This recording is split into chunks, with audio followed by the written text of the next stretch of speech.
moleculares según el tipo de diente.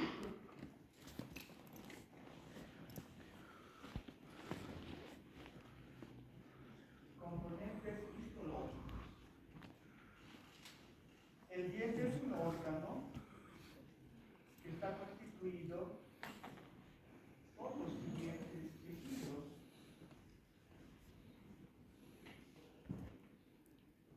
La dentina, que es de mayor volumen y estructura el cuerpo dentario.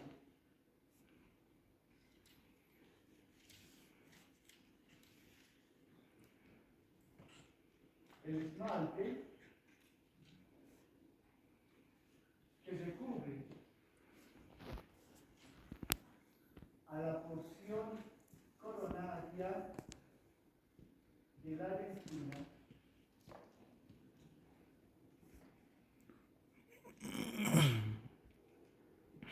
Pulpa dental. La pulpa dental es un tejido conectivo especializado que ocupa la cámara pulpar y los conductos radiculares.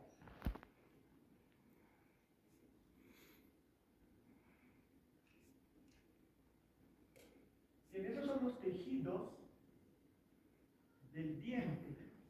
Pero el tejido el diente está unido al hueso mediante otros tejidos que los vamos a nombrar solamente hoy día.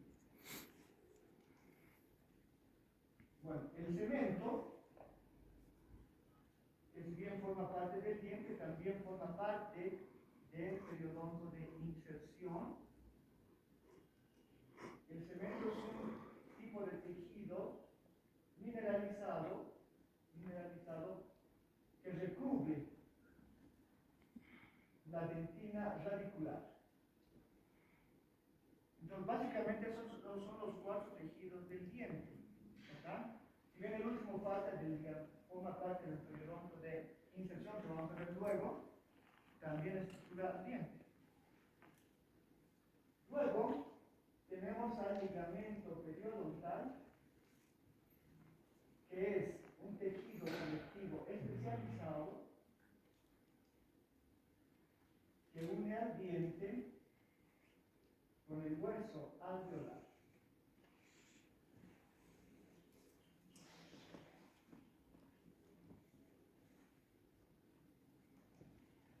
Esmalte.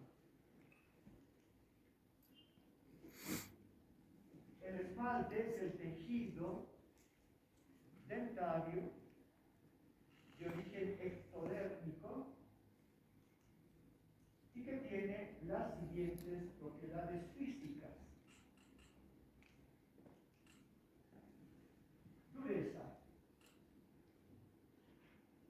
La dureza, que es la propiedad de resistir la fractura, el rayado o la deformación de la estructura,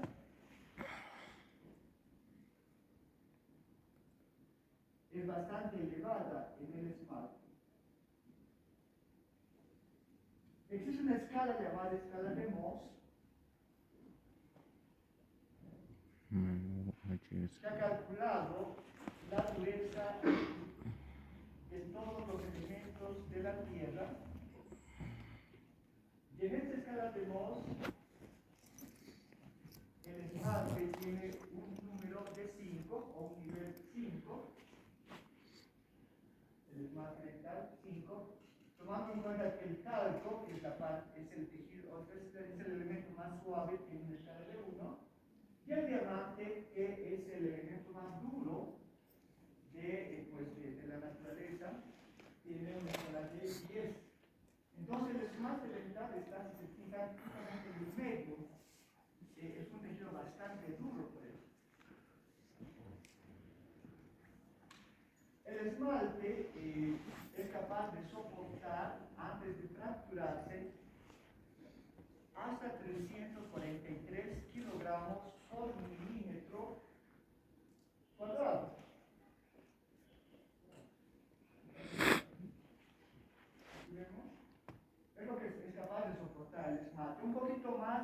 eso se fractura, pero aguanta hasta 343 kilogramos por milímetro cuadrado de esmalte. Comparando con otros tejidos, la dentina, por ejemplo, solamente soporta hasta 68 kilogramos por milímetro cuadrado y el cemento hasta 40 kilogramos por milímetro cuadrado. Entonces vemos que por su alto contenido mineral, el esmalte es el que tiene mayor dureza de todos los tejidos del diente. Color. El esmalte es incoloro. Sin embargo, en las áreas de mayor densidad, tiene un color grisáceo o ligeramente blanco azulado. Ahora bien, si existe mucha ingesta de flúor durante el embarazo, por ejemplo, si hay mucho flúor, el esmalte adquiere un tinte pardo oscuro.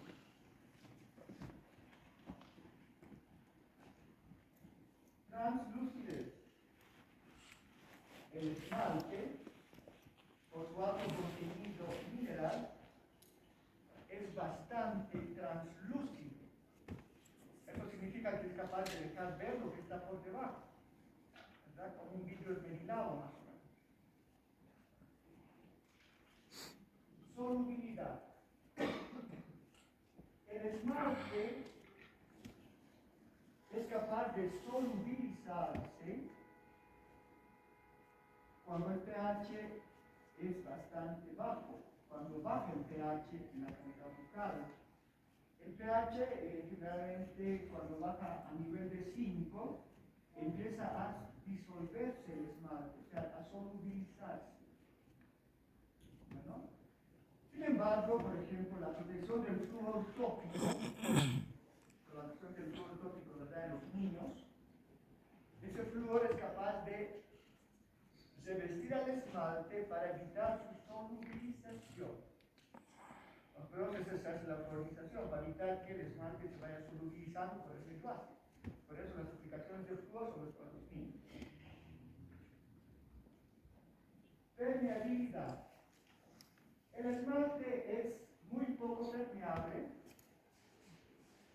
sin embargo, es capaz de presentar fisuras microscópicas que permiten el paso de sustancias fluidas, como ser agua, por ejemplo, bacterias y productos bacterianos. Radioopacidad. El esmalte es el tejido más radioopaco del diente por su alto contenido mineral. En una imagen radiográfica de un diente, vamos a ver que las áreas más blancas son más mineralizadas. Por lo tanto, el esmalte, si se fijan, es más pálido porque tiene alto contenido mineral. La dentina, por ejemplo, es más grisácea porque tiene menor contenido mineral.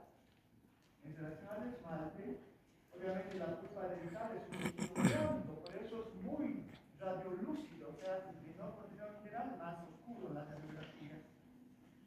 Se observa.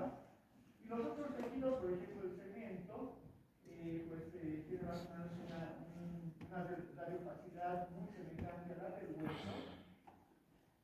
Y el ligamento periodontal obviamente se encuentra muy oscuro porque tiene casi nada, pues no tiene contenido mineral. O sea, mientras más minerales existan, o sea, su proporción de minerales y orgánicos es más alto, en la radiografía se ve más pálido, más radioopaco se llama técnicamente.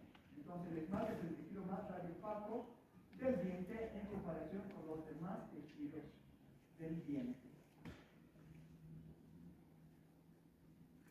Composición química. 95%, creo. El esmalte tiene la siguiente composición química. 96%. Los minerales inorgánicos están bastante elevados, alrededor del 96%,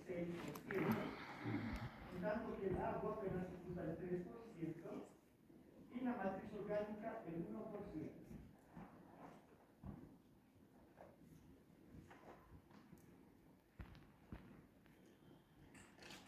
El principal mineral inorgánico es el fosfato de calcio,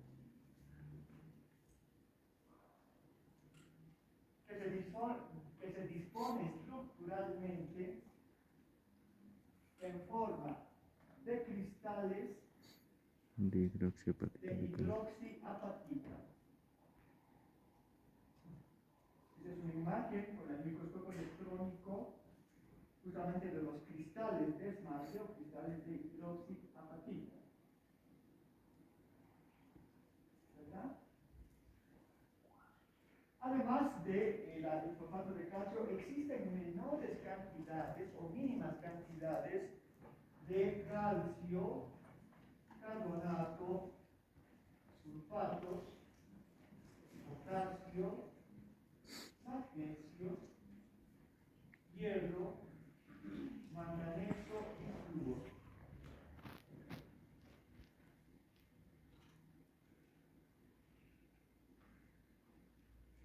El agua, que representa solamente el 3%, está presente entre los cristales de hidroxiapatita y también en la superficie de esos cristales. En esta superficie va a constituir lo que se conoce como capa de hidratación. Aquí vemos entonces los cristales de hidroxiapatita o de esmalte y vemos algo de agua que está en la superficie y también existe entre los cristales. Esta es el agua que se llama capa de hidratación. Matriz orgánica. La matriz orgánica en el esmalte es bastante reducida, apenas el 1%. Y está presente sobre todo en los dientes en formación y también muy pequeña cantidad en el diente ya erupcionado. La enamelina es el principal elemento orgánico de la matriz. La enamelina es una proteína o una glucoproteína semejante a la queratina de la piel. Y por ello aumenta la permeabilidad del esmalte. Aparte de la enamelina que está presente tanto en los dientes de desarrollo como en el diente adulto, hay otras proteínas que solamente están presentes en el diente en desarrollo, como la meloblastina, la melogenina y la fitosterina. Estas proteínas solamente están presentes en el diente en desarrollo, ya no en el diente evolucionado.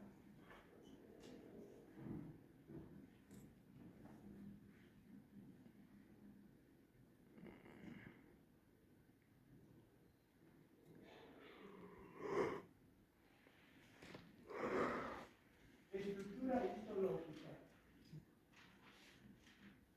El esmalte está estructurado por finas varillas denominadas prismas de esmalte. Estos prismas de esmalte se originan en la unión anelo-dentinaria, en esta parte, y se dirigen de forma radiada y ondulada hacia la superficie.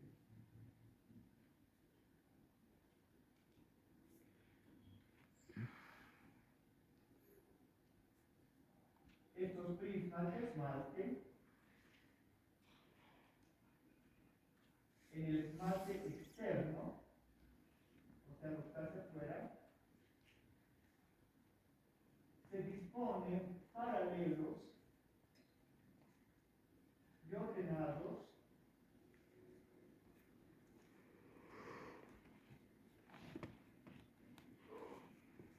hacia la superficie externa. Lo vemos, ¿verdad? En el esmalte externo están ordenados y paralelos entre sí, hacia afuera, hacia la superficie externa. En tanto que el esmalte interno está cerca de la unión amelodentinaria, los prismas de esmalte forman grupos de prismas que se entrelazan en diferentes angulaciones, otorgándole mayor resistencia durante los impactos masticatorios.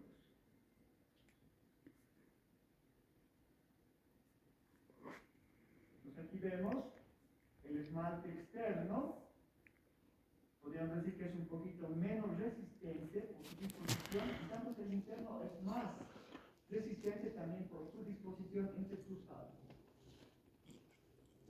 Ahora bien, en los bordes incisales y los bordes cuspídeos de los dientes, el esmalte interno está notablemente entrecruzado, constituyendo el denominado esmalte nudoso. El esmalte nudoso, que le otorga mucha resistencia. Pero los bordes incisales y los bordes de las cúspides de los dientes son las zonas donde existe poca posibilidad de que se formen caries por su resistencia estructural, podríamos decir. ¿No?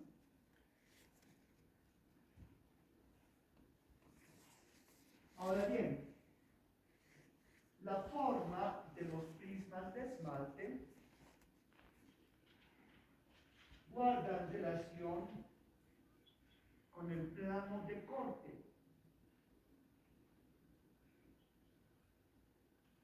En un corte en sentido longitudinal de los prismas,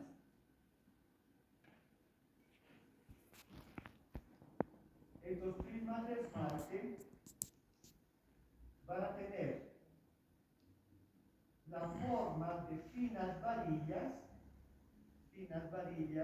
paralelas entre sí, y que presentan, cuando se los observa con el microscopio electrónico, estriaciones transversales. Aquí vemos esquemáticamente, ¿verdad? Estas estriaciones transversales, y aquí vemos como se ve en el microscopio electrónico. Estas estriaciones transversales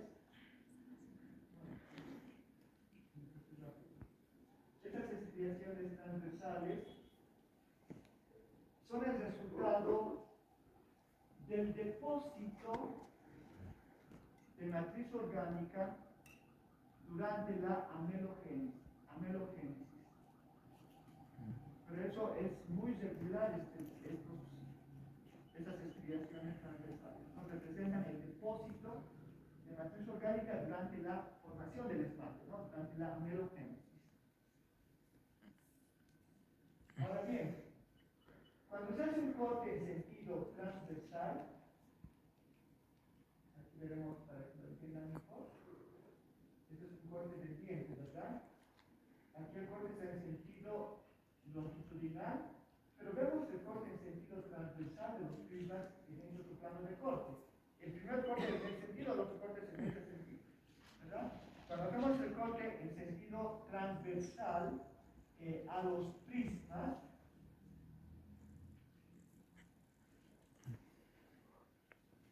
se observa que estos prismas tienen la forma de ojo de cerradura, como las chapas aquí, ojo de cerradura, o paleta de ping pong.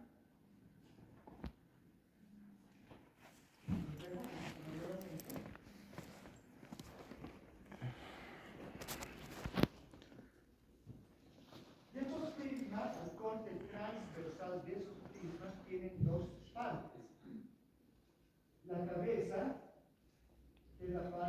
globulosa o dilatada del prisma, y la cola, que es la parte alargada del prisma, y que como observan,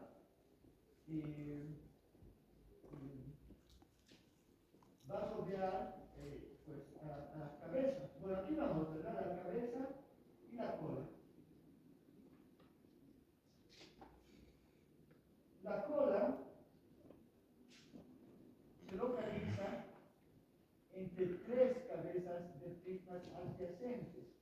Aquí vemos la cola, ¿verdad? Y está entre una, dos y tres cabezas de los prismas adyacentes. Esto guarda relación con la amelogénesis que vamos a ver en la morfogénesis, que es por así, ¿no? Ahora bien, si bien la forma de los prismas, como dije anteriormente, tiene forma de paleta con un ojo de cerradura, pero también hay otras formas de acuerdo al plano de corte. Por ejemplo, se pueden ver la forma circular o forma de escamas de pescado. También se pueden ver de esta manera los prismas de esmalte. Todo depende del ángulo de corte.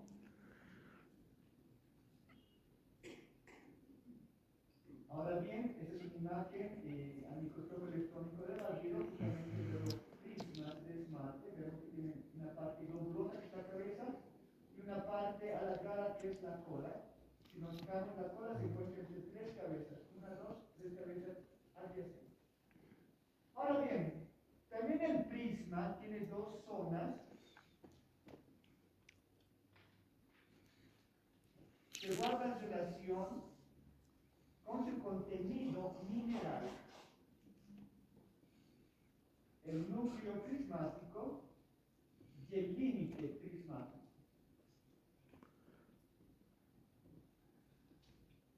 El núcleo prismático es la parte más altamente mineralizada y está en la cabeza, generalmente, y parte de la cola. Es la parte central del prisma, podríamos decir.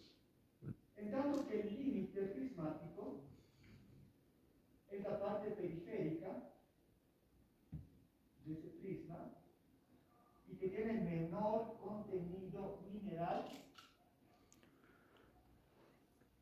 y mayor porcentaje relativo de agua y material orgánico. Ahora bien, en odontología restaurativa se utiliza una técnica llamada grabado ácido,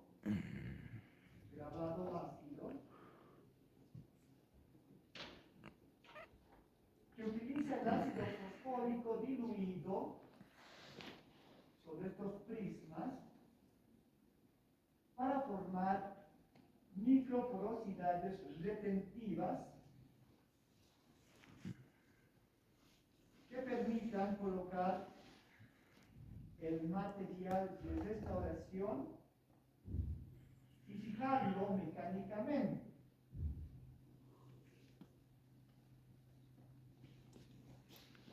Con esta técnica se demuestra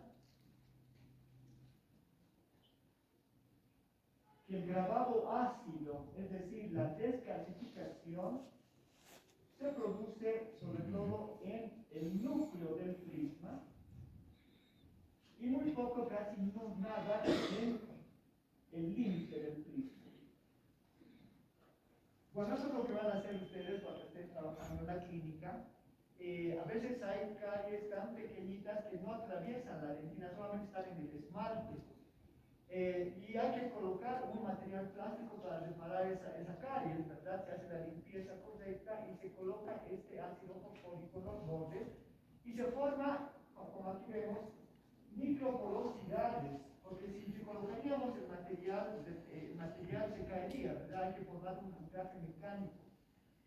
Y por eso en el esmalte se hace ese grabado para formar porosidades microscópicas retentivas. Entonces, sobre las porosidades del material plástico se introducen las porosidades y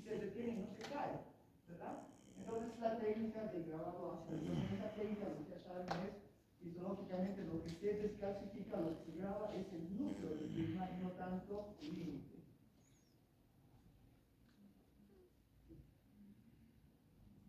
Ahora bien, los prismas de esmalte forman la unidad estructural del esmalte.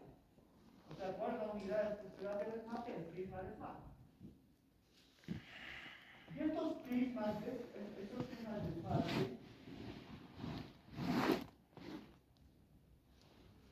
están formados por estructuras de menor tamaño denominadas cristales de esmalte. No confundir prismas con cristales.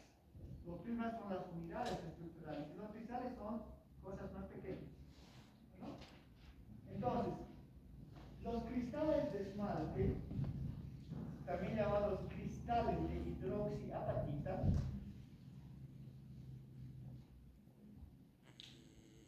tienen una forma ligeramente hexagonal cuando se hace un corte en sentido transversal y una forma de varillas alargadas en un corte longitudinal. Estos cristales de esmalte son paralelos o van paralelos al eje mayor del cristal, o perdón, al eje mayor del prisma. Me repito, estos cristales de esmalte tienen una disposición paralela al eje mayor del prisma en la cabeza y una angulación casi perpendicular en la cola. Es decir, que imaginemos el prisma, ¿verdad? El esmalte. Esos cristales van, como aquí vemos, casi paralelos al eje mayor del prisma, pero luego se van inclinando, o sea, van haciendo esto, se van inclinando gradualmente, y en la cola casi tienen una disposición perpendicular al eje mayor del cristal, o sea, no están todos grandes, van formando esta angulación, ¿verdad? Esta disposición de sus cristales. Aquí vemos una imagen al microscopio electrónico debatida justamente de los cristales de esmalte. Vemos justamente esa disposición regular y ordenada de estos cristales. Ahora bien, los espacios entre los cristales, esos espacios, estas zonas que están entre los cristales, es el sitio en el que se localiza el agua y el material orgánico, ¿verdad? Tenemos espacios entre los cristales. Bien, ahora, los cristales de esmalte están estructurados molecularmente por moléculas de hidroxiapatita, que entre paréntesis es el fosfato de calcio, ¿verdad? Entonces, esas moléculas de hidroxiapatita químicamente es el fosfato de calcio. Entonces, eso se repite entonces. Los cristales de esmalte están estructurados por moléculas de fosfato de calcio en forma de cristales de hidroxiapatita que se disponen de manera regular y ordenada en el cristal, otorgándole un patrón ordenado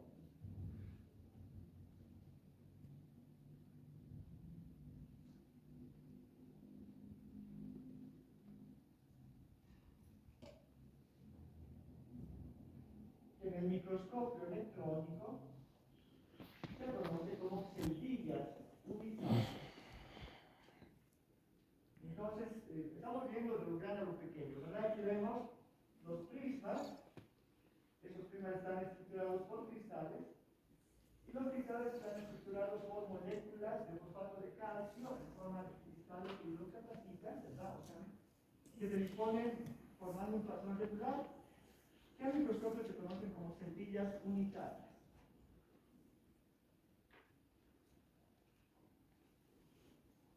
Líneas estructurales del esmalte. Estas líneas estructurales son muy constantes en el esmalte. Son las siguientes. Bandas de Hunter Streicher.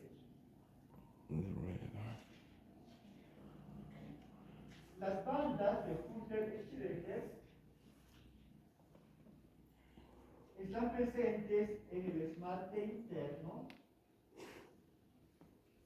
sobre todo en la región cervical.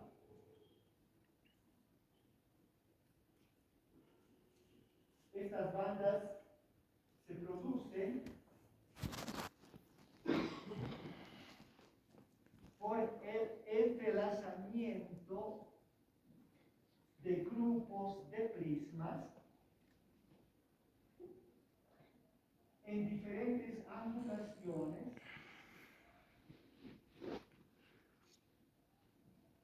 y solamente representan un fenómeno óptico que es más visible con el microscopio de polarización.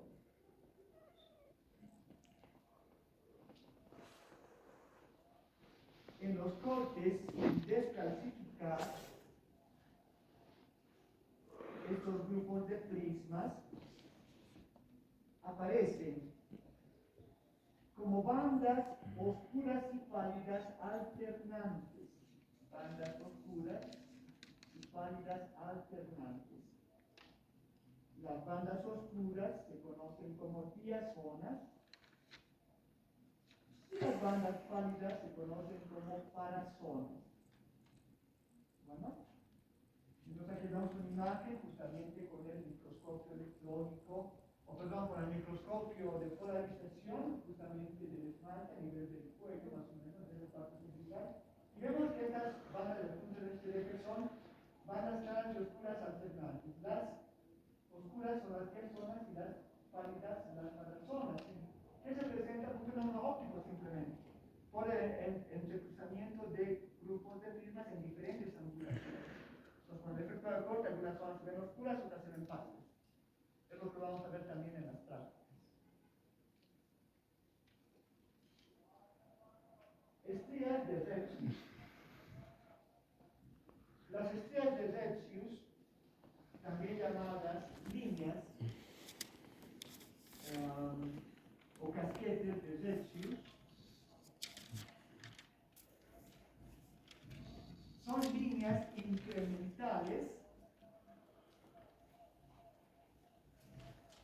que se producen durante la amelogénesis.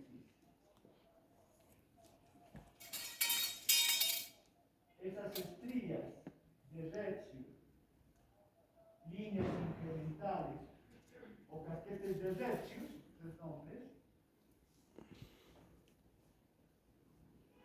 son líneas oscuras o pardo oscuras que se originan en el límite amelodentinario y se dirigen hacia la superficie del esmalte.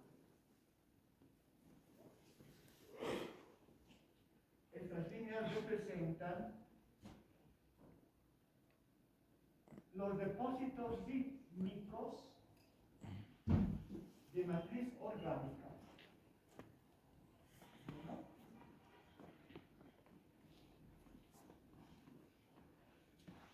En las cúspides y bordes incisales, esas estrías no se abren en la superficie, dan toda la vuelta, ¿verdad?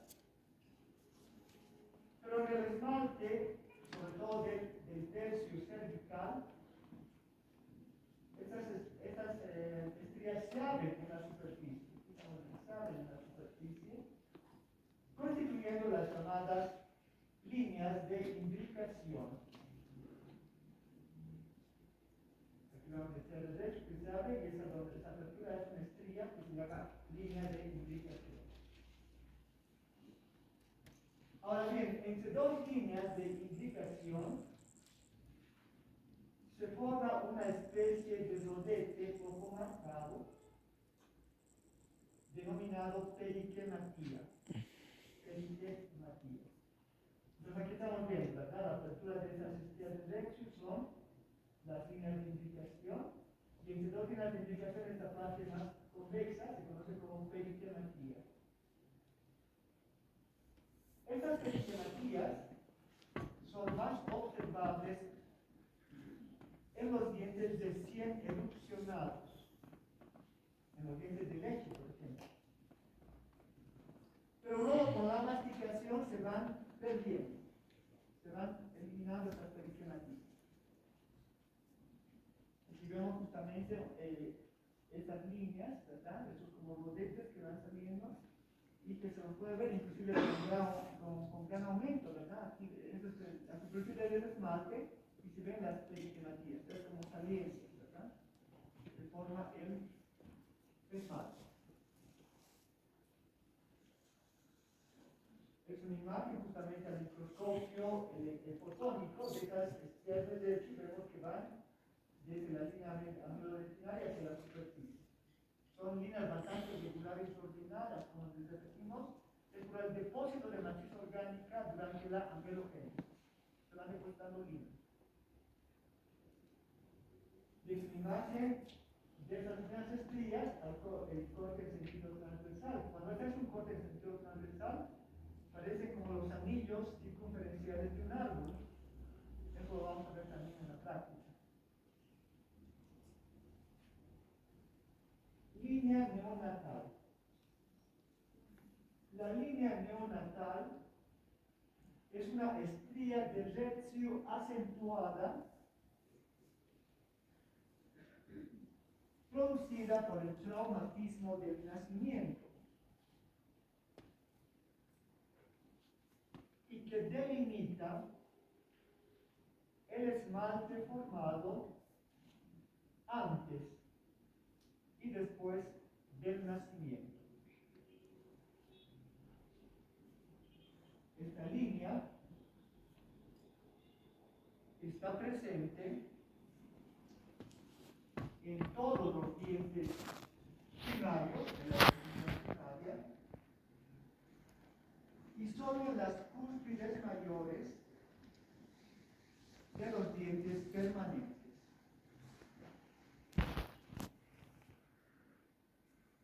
Cuando se observa con el microscopio electrónico,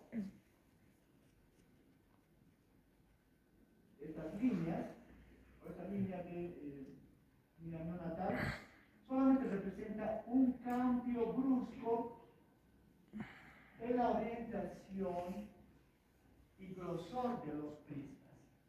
O sea, durante el nacimiento de un traumatismo, ¿verdad?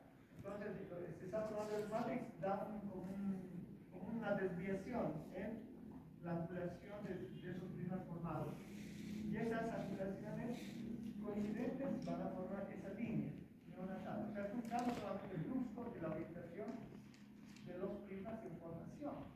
Y eso marca la línea neonatal. Unión esmalte-dentina. La unión esmalte-dentina, según las áreas del diente, puede ser lisa y homogénea.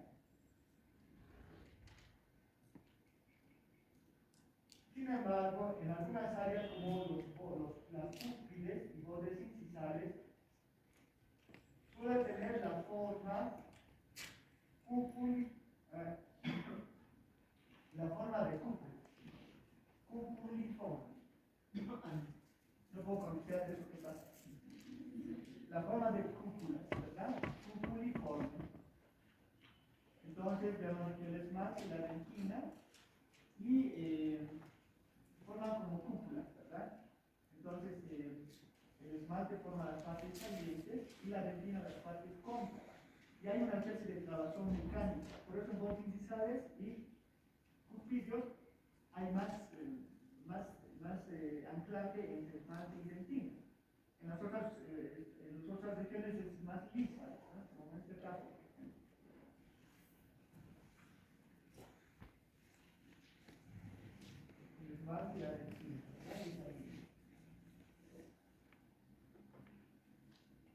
penachos de esmalte, también llamados penachos adamantinos de Linderer.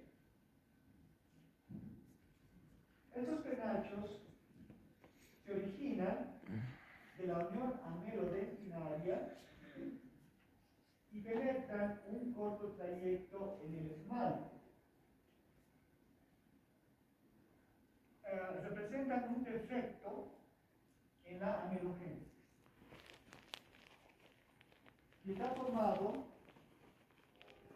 por grupos de prismas hipomineralizados, o sea, de no contenido mineral. Sin embargo, se ha detectado la presencia de una cantidad considerable de enamelina.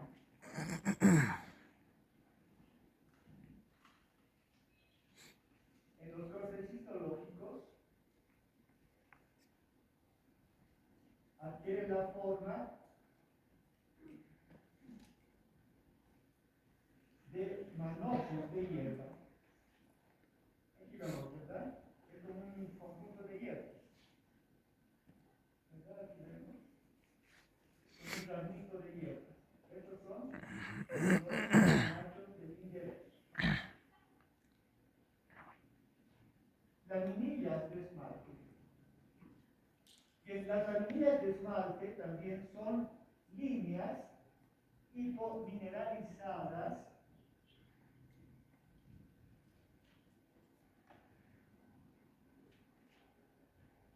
que pueden tener mayor contenido orgánico. Estas líneas o laminillas de esmalte son de tres categorías. Las líneas de primer orden se forman antes de la erupción dentaria y solamente abarcan el tercio externo del esmalte. No llegan a la profundidad, solamente en el tercio externo. Las líneas de segundo orden son verdaderas fisuras con menor contenido inorgánico y mayor contenido orgánico. Se forman antes de la erupción dentaria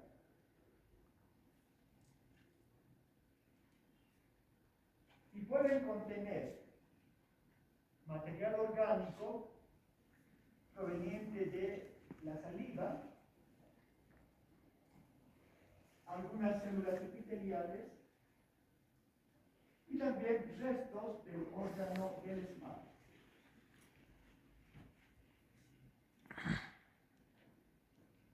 Las laminillas de tercer orden son pseudo laminillas, o sea, son laminillas un poco atípicas, podríamos decir. Estas laminillas de tercer orden se forman después de la erupción dentaria, después de que el diente es fusionado, y se producen por microtraumatismos oclusales, que van a producir fisuras en el esmalte. Estas fisuras pueden incluir todo el grosor del esmalte, llegar incluso hasta la dentina. Bueno, ahora bien, se considera en general que todas estas laminillas representan zonas débiles del esmalte por donde se difunden más fácilmente las caries. O sea, si hay más laminillas, si hay más fisuras, el diente es más sensible a la aparición de caries dentales. Usos de esmalte. Los usos de esmalte son líneas que tienen forma de bastón, originadas en el límite amelodentinario y que penetran un corto trayecto en el esmalte. se continúan con los túbulos del esmalte. Por eso se considera que en realidad son túbulos del esmalte que introducen, o sea, son túbulos dentinarios que se introducen en el esmalte. Aquí vemos como yo aumento justamente los túbulos del esmalte. En realidad son túbulos dentinarios que llegan hasta el esmalte. También es un defecto de la odontogénesis. Esmalte prismático y aprismático. El esmalte aprismático,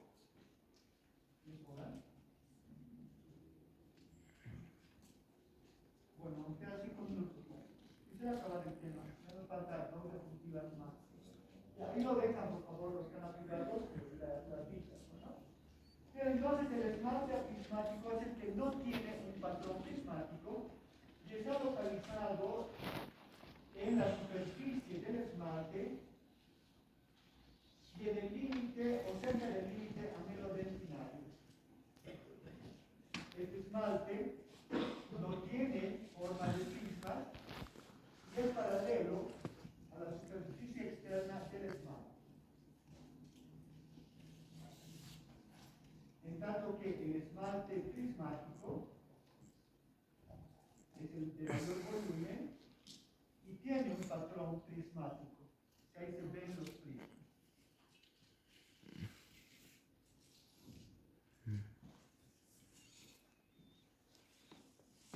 Aquí vemos a nuestro profesor rápido, el esmalte aprismático no tiene formación de prismas y el esmalte prismático que sí tiene formación de prismas. Esto guarda relación con el desarrollo de la célula que produce el esmalte, el ameloblasto. Ahí lo vamos a ver en unos porcentajes. Cubiertas superficiales del esmalte. Son 3 las cubiertas superficiales del esmalte. Lo primero, la cutícula primaria o membrana de Nasmyth es una capa orgánica que tapiza la superficie del esmalte y está presente sobre todo en los dientes recién erupcionados. Se produce por los ameloblastos que ya están en proceso de degeneración durante la amelogénesis.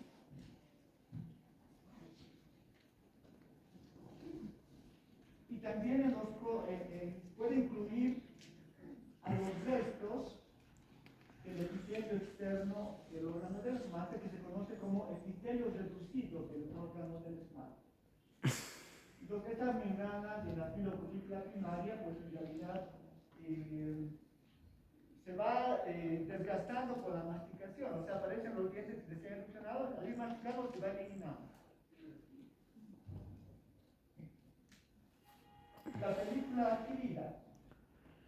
La película adquirida es una capa orgánica estéril y acelular, o sea, no tiene ni bacterias ni células, estéril y acelular, que recubre todas las superficies del diente, la mucosa bucal y todos los aparatos protésicos que están en la boca, o sea, todo recubre. Esta película adquirida proviene de las glándulas salivales y protege al esmalte de la acción ácida del medio. Es una protección, una película protectora. Pero luego, esta película también puede ser el sustrato para la adherencia y colonización bacteriana. Entonces, esta película es buena y es mala a la vez. Buena porque protege el esmalte de la acción ácida, pero también si no se elimina continuamente, ahí se van a pegar las bacterias y van a colonizar las bacterias. Tratamos de iniciar las caries. Bueno, esa película adquirida se forma en pocas horas, ¿verdad? Nos lavamos los dientes y a los minutos, de acuerdo a la persona, se vuelve a formar. O sea, hay que estar lavando cada rato los dientes, pero se vuelve a formar. Pero es acelular y, dijimos, y también es estéril, o sea, no tiene bacterias ni tampoco nada nocivo.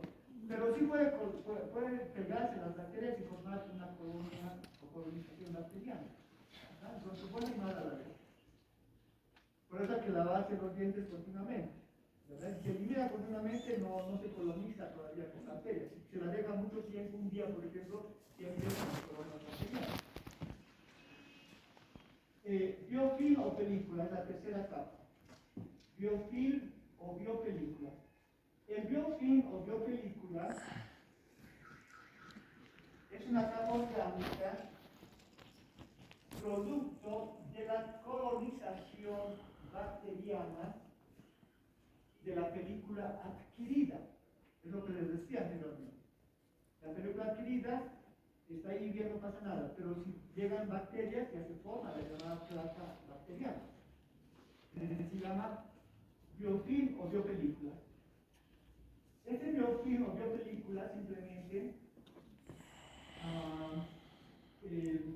se conoce mejor como placa microbiana, más que placa bacteriana, más placa microbiana, porque no solo tiene bacterias, puede tener hongos, protozoarios y obviamente bacterias.